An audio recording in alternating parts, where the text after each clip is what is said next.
Hola a todos, bienvenidos a un video más. El día de hoy, como pueden ver en el título de este video, hablaremos de pensión alimenticia, etapas procesales, honorarios y todos los elementos que debe contener nuestro escrito actualizado al Código Nacional de Procedimientos Civiles y Familiares.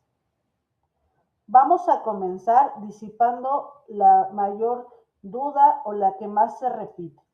Muchos colegas no saben en qué momento se está aplicando el nuevo código o se está generando esta fundamentación, se está realizando el proceso judicial con esta nueva implementación o bien se sigue manejando la legislación anterior. Hay mucha confusión en estos temas.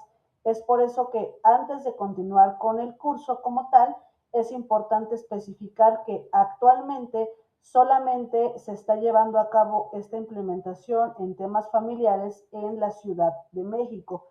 Esto fue a partir del 1 de diciembre del 2024. A su vez, para poder verificar la forma de implementación de la entidad que litiguen, hay que verificar el Diario Oficial de la Federación, donde fue la declaratoria de vigencia, recordando que se estableció que a más tardar en el 2027 va a quedar implementado en todo el territorio nacional. Vamos a comenzar explicando el fundamento legal. En pantalla, como pueden ver, lo pusimos en siglas para agilizar la información. CC, que significa Código Civil, y nos habla o establecemos los artículos que es el fundamento legal.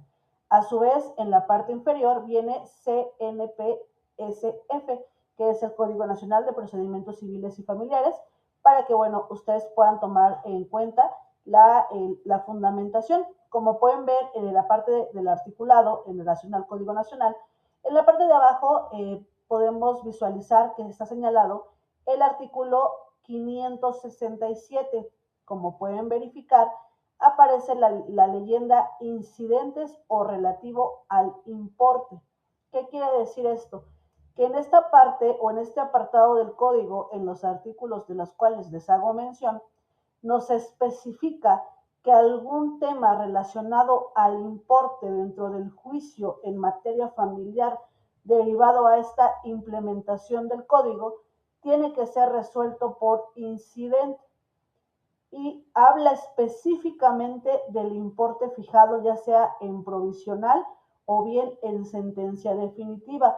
En ejemplo práctico podría ser una reducción o aumento de cantidad, tiene que ser desahogado o bien planteado mediante incidente. A eso se refiere en específico el artículo 567.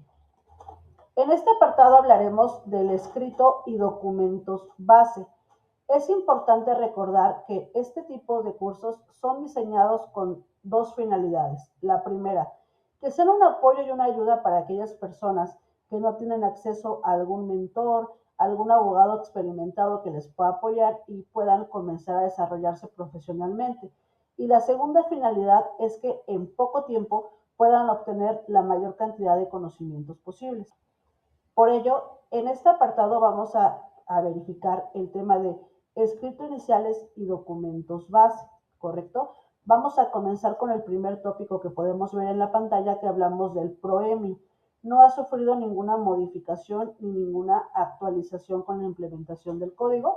Se va a seguir ocupando de la manera que se realiza actualmente. En el segundo tópico en pantalla podemos leer firma judicial. Es importante recordarles que con la implementación del Código Nacional no solamente se habla de un nuevo sistema de justicia más rápido, más económico y todas esas cuestiones que ya han quedado designadas en la exposición de motivos de esta implementación. A su vez, va de la mano con la digitalización de todo el proceso. Hay que recordar que también este nuevo modelo prevé audiencias vía remota. Entonces, es de suma importancia que tanto litigantes como público en general cuente con la firma judicial de su entidad o la firma que cada entidad determine para el ejercicio legal y a su vez con la firma actualizada, certificados vigentes y correctos de la firma que emite el SAT para que, bueno, puedan ser parte del proceso y no tengan ningún problema al momento de promover o conectarse a las sesiones remotas, ¿correcto? Pasamos al tercer tópico, que aparece en pantalla, donde nos habla del domicilio para recibir notificaciones. Hay que recordar que anteriormente en la Ciudad de México solamente se permitía que se señalara un domicilio físico para recibir notificaciones.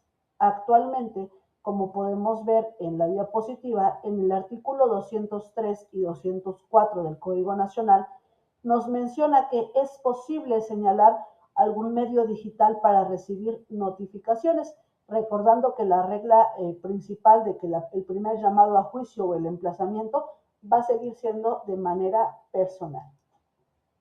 Posterior a ello, una nueva implementación o los nuevos designaciones en relación a este código nos habla del artículo 215 y artículo 216, en lo cual establece que tenemos que señalar como personas que vamos a ser parte de un juicio a un abogado patrono y vamos a señalar a un abogado sustituto. Es importante recordar que actualmente este código ya prevé sanciones por no presentarnos o no comparecer a una audiencia. A lo largo de los videos que vamos a preparar y que estamos preparando para el canal, hablaremos en su momento de medidas de apremio para las partes y para los abogados, pero aquí les hago esa mención. Entonces, estos artículos 215 y 216 son muy claros al mencionar que tanto abogado patrono como abogado sustituto debe ir acompañado de especificar el número de cédula profesional y a su vez a las personas que se autoricen se tiene que especificar el motivo o como tal lo que se le está confiriendo al momento de autorizar. Ejemplo, si solamente es un pasante o solamente es una persona que nos va a apoyar, por ejemplo, a la revisión como tal del expediente, tenemos que especificar para qué se está autorizando. De lo contrario, con esta implementación no se va a acordar de conformidad o no se va a autorizar este señalamiento de persona. Hasta ahí es un cambio importante o actualización en la forma en que se ha estado trabajando normalmente u ordinariamente. Posterior a ello vamos a establecer las prestaciones, sigue exactamente igual, y posterior las medidas provisionales que requiramos de urgencia, de orden civil, las que requiramos las vamos a estipular como se ha venido estipulando actualmente. Y en pantalla podemos leer el tópico de artículo 564, en los cuales nos hace dos especificaciones o dos actualizaciones muy importantes en este tema. Primero, nos habla de la capacidad económica, es decir, que se tiene que hacer una investigación mediante periciales, que es algo que de alguna manera se ha estado trabajando actualmente en la práctica con las pruebas oficiosas del pericial en trabajo social, pero nos habla de que se tiene que verificar la capacidad económica y si no se tiene la certeza o la persona a la cual se le va a requerir o descontar la pensión alimenticia no cuenta con algún ingreso fijo, la cantidad fijada para pensión o el monto será un salario mínimo diario y nos menciona que no puede ser inferior a esta cantidad. Tomando en consideración que el salario mínimo diario vigente para la Ciudad de México 2026 es 315.04, este artículo en específico nos hace mención de que la pensión no puede ser inferior a esta cantidad. Por eso es muy importante que desde el escrito inicial se acredite y se demuestre nuestra capacidad económica, ya sea si somos demandados o actores, para evitar que se fije alguna medida provisional o algún monto provisional que sea violatorio de derechos y bueno, sea que no podamos pagarlo, sea mayor a lo que realmente podamos destinar para el pago de pensión. Posterior a ello, se establece, como lo hemos seguido manejando, el tema de los hechos. Como recomendación debe ser claros, específicos, en un orden cronológico. Hay que recordar que los juzgadores tienen cientos y cientos de escritos que revisar todos los días, juzgadores, secretarios de acuerdo, la persona designada para poder acordar nuestras promociones, y es importante agilizar y ser claro en lo que estamos manifestando para que también con eso evitemos que la persona que está acordando nuestro escrito inicial no entienda lo que estamos solicitando o manifestando y nos generen acuerdos que no concuerdan o no nos brindan lo que necesitamos, se tienen que hacer aclaraciones y manifestaciones y bueno, atrasamos aún más el proceso. Como tips para las personas que van comenzando, les dejamos 4 puntos que son muy importantes que se deben tomar en cuenta en los hechos. Hay que manifestar quiénes son las partes, cuál es la relación entre las partes, las temporalidades y ubicaciones, qué pasó, cuándo pasó, dónde pasó. A su vez, los sucesos bases de la acción, qué es lo que pasó para que dé origen al juicio que estamos instaurando. Estos son como que los 4 tópicos, según nuestra experiencia, más importantes o más relevantes para poder redactar unos hechos en un escrito de demanda. Esta regla en relación a los hechos aplica para cualquier materia, para cualquier controversia. Posterior a ello, hay que manifestar correctamente qué necesidades se tienen de manutención. Es el apartado donde se explica o se indica al juzgador si existe alguna necesidad especial, algún uso de medicamento, de aparatos ortopédicos, hay que especificar correctamente las necesidades del niño o la niña. A su vez, hay que manifestar los datos laborales si es que contamos con ellos y si no, manifestar incluso si tenemos conocimiento de que desempeña algún oficio o alguna actividad económica autónoma y no está inscrito a ningún tema de IMSS o de nómina o cualquier situación. A su vez, siempre voy a sugerir que se exhiba o se anexe una planilla de gastos. Si no saben cómo realizarla, en el canal tenemos un video especificando planilla de gastos y planilla de adeudos. A su vez, después de hechos, viene el tema de el derecho y el tema de las pruebas. En la parte del derecho hay muchos abogados que no lo trabajan así, muchos otros sí los trabajamos así, donde se pueden especificar los artículos de fondo y forma. Hay mucha confusión en que muchos ya abogados actualmente no conocen cuál es la diferencia o cuáles son los de fondo y cuáles son los de forma. El fondo es el Código Civil, la forma es el Código de Procedimientos. Uno nos dice cuál es el procedimiento, cuál es el juicio a seguir y la forma, como su nombre nos dice, nos indica cómo lo vamos a realizar. Es como la receta de ese juicio. Posterior a ello, pues nos establece o vamos a seguir estableciendo como en la práctica los puntos petitorios, donde solicitamos oficios, solicitamos informes, solicitamos periciales.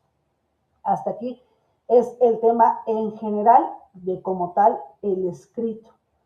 Es importante mencionarles para todos los que ya nos siguen en nuestras redes sociales que en nuestra página de Facebook pueden descargar mediante la liga del Drive que les dejamos ahí nuestro escrito. Tenemos escritos editables para que ustedes puedan basarse de la forma en que está realizado. Ahora bien, hablaremos de los documentos base. Es importante mencionar que claramente cuando se trata de pensión alimenticia, tenemos que exhibir las actas de nacimiento o la acta de nacimiento, dependiendo del número de hijos o acreedores alimentarios. Y esta acta de nacimiento tiene que ser en copia certificada del registro civil. Si bien es cierto, hay legislación que menciona que las actas de nacimiento impresas de internet tienen que ser recepcionadas, en la práctica la situación es otra, ya que muchas veces cuando hay una mala calidad en el tóner, en la impresión, traen un QR, que este QR el juzgado o el personal del juzgado lo escanea para verificar la autenticidad y muchas veces cuando está mal impreso o hay un tema ahí de que se descuadra del margen, cualquier situación que ocurra con una impresión, ya no puede leer el QR y nos van a solicitar, nos van a prevenir para que exhibamos una acta de nacimiento en copia certificada emitida por el registro civil. Entonces, como consejo, siempre comiencen con esas actas para que en ningún punto les atrase el proceso. Y mayormente en Ciudad de México, que por la carga de trabajo, los acuerdos y demás están tardando mucho tiempo. Posterior a ello, es importante exhibir desde el escrito inicial un estado de cuenta donde va a ser depositada la pensión alimenticia o el importe que resulte de la pensión. Debe ser de cualquier banco, incluyendo Banco Azteca y Bancope. Muchas personas en la práctica nos preguntan que si pueden ocupar SPIN de OXXO. En la práctica la respuesta es no, porque muchas veces como no son como tal bancos establecidos, las empresas, esto es más en trabajos fijos, perdón, que las empresas van a hacer el descuento al trabajador y van a generar la transferencia, muchas veces las empresas no aceptan este tipo de cuentas, ya que como son financieras digitales, hay un tema ahí con los SPACE y para evitar tener que hacer la corrección desde el juzgado para que puedan depositar la cantidad correspondiente o resultante de la empresa, siempre sugiero que desde un principio se omita presentar o exhibir alguna cuenta de SPIN OXXO y sea directamente una institución bancaria para que no se tenga ningún problema al recibir las transferencias.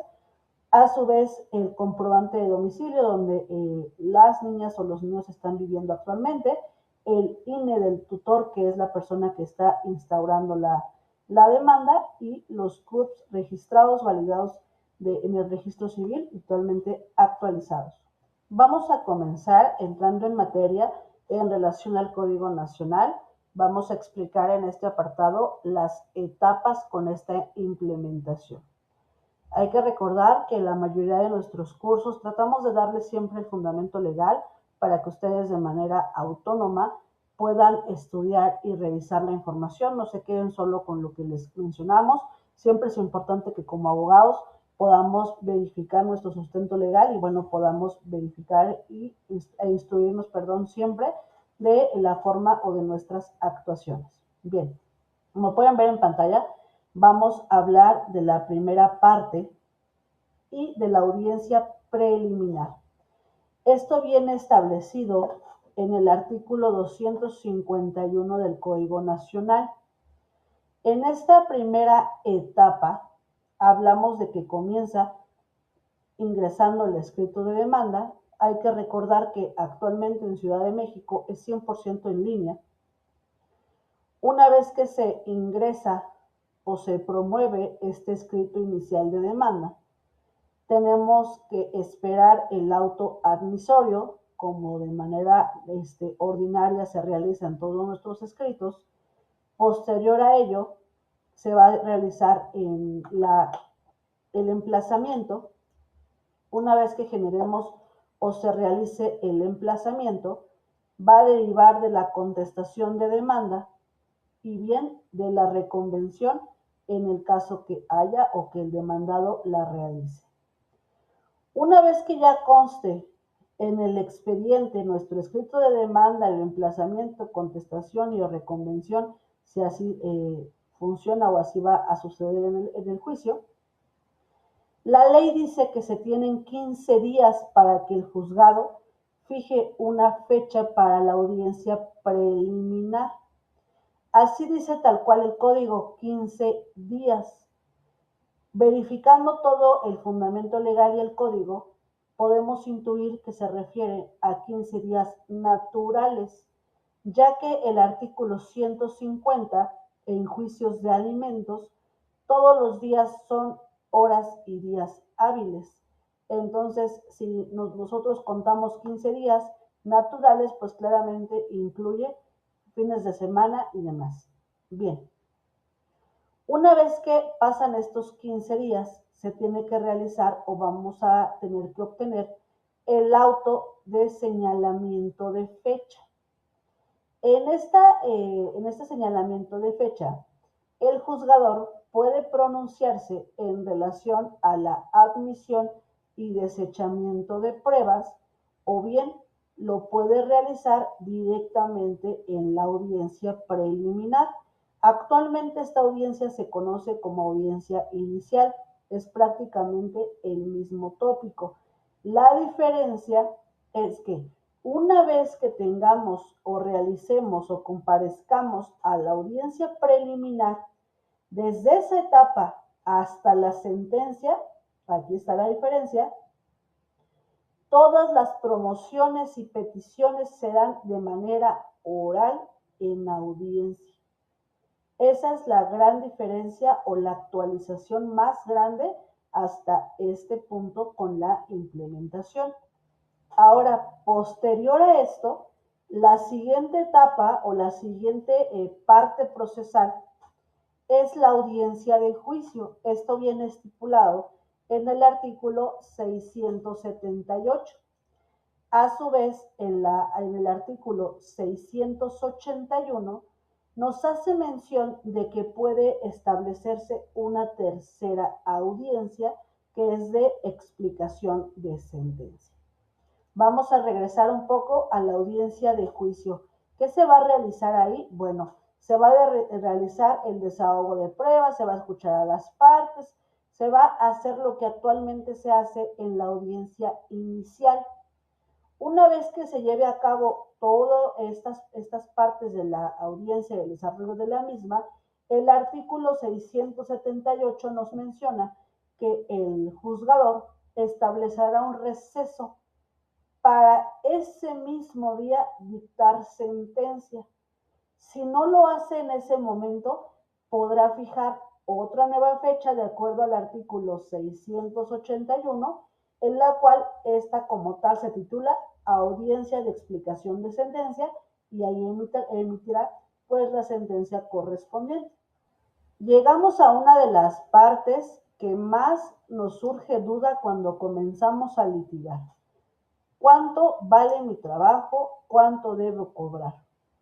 Siempre les hacemos la aclaración que estas especificaciones, estas sugerencias son de manera personal. Habrá abogados que tengan otros criterios, que tengan otros cálculos, otras formas de trabajo, y es totalmente respetable. Entonces, actualmente tenemos la oportunidad de platicar con varios colegas, sabemos cuánto cuestan o en cuánto rondan los juicios en un promedio, y como pueden ver en la pantalla, actualmente un juicio en relación a alimentos en Ciudad de México se está llevando con un costo de 18,000 a 32,000 pesos.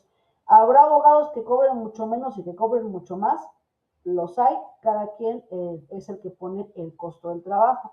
Incluso en la ley de aranceles de los litigantes, la misma ley o la misma legislación establece que el monto de los honorarios de un abogado se va a estipular mediante un contrato de prestación de servicios, o se va a estipular por escrito, y a falta de ese escrito, claramente es donde se debe tomar en consideración la ley de aranceles, que claramente está muy por debajo de los costos actuales de vida.